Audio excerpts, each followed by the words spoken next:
Every seam finish is going to start with a plain seam. Once you have your plain seam, you're going to do some alteration to just the seam allowance. This one we are going to do is going to be an edge stitch. To do an edge stitch, you are going to take just the seam allowance. I am not stitching down to the front of the material. I am going to line up the edge of my presser foot with my seam. This is going to help me keep my stitch nice and straight. Because I am not stitching two things together, I do not have to back stitch. I am going to do a stitch straight down the center on both pieces of the seam allowance. With your presser foot lined up with the seam, you will start to sew.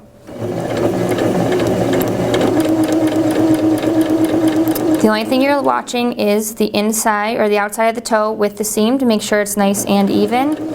Again, we are not back stitching because we are not sewing two things together.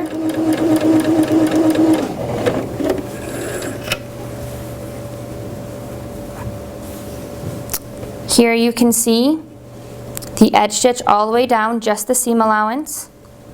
I did not sew to the front, so if I open this back up, you see no green stitching on the outside.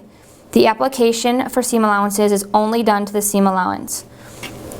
You will complete the edge stitch on both sides.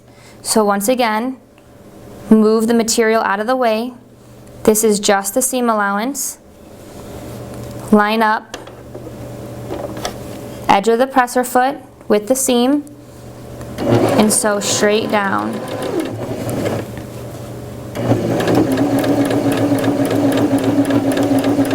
This is going to help prevent fraying of your seam. Lift up the presser foot.